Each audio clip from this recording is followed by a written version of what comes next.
بیویوں کو یہ بیان ضرور سنائیں، ہو سکتا ہے یہ نصیحتیں تمہاری بیویوں کے دل میں اتر جائیں اور وہ ان پر عمل کرنے لگیں اور اس کے ساتھ ساتھ تمہارا گھر جنت کا گہوارہ بن جائے۔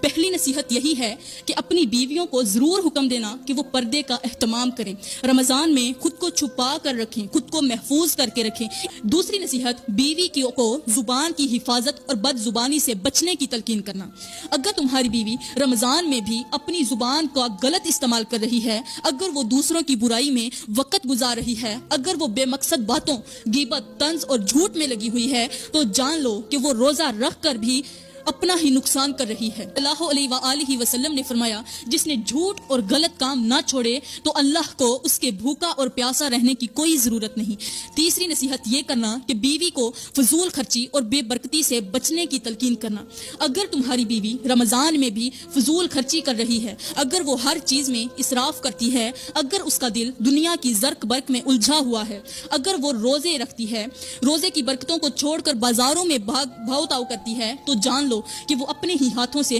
رحمتوں کو کھو رہی ہے۔ پیارے بھائیوں، اب چوتھی نصیحت، بیوی کو عبادت میں سستی اور وقت کے ضیاع سے بچنے کی تلقین کرنا۔ اگر تمہاری بیوی رمضان کے مبارک مہینے میں بھی عبادت میں سستی کر رہی ہے، اگر وہ سحری کھانے کے بعد سونے میں وقت برباد کر دیتی ہے، اگر وہ دن بھر صرف گھر کے کاموں اور دنیاوی باتوں میں لگی رہتی ہے، اور اگر وہ راتوں کو تراویح اور تہجد کی بجائے فضول مشاغل میں گزار دیتی ہے، تو جان لو کہ وہ اپنی قسمت کے بہترین لمحے اپنے ہاتھوں سے ضائع کر رہی ہے۔ اب پانچویں نصیحت، بیوی کو دل کی پاکیزگی اور دوسروں کے حق میں خیر خواہی کی تلقین کرنا۔ اگر تمہاری بیوی رمضان میں بھی دوسروں کے لیے حسد، بغض اور کینہ دل میں رکھے ہوئے ہے، اگر وہ دوسروں کی خوشیوں کو دیکھ کر جلن محسوس کرتی ہے، اگر وہ اپنے دل میں نفرتیں پالتی ہے اور دوسروں کو معاف نہیں کرتی، تو جان لو کہ وہ روزے رکھ کر بھی صرف بھوکی پیاسی رہ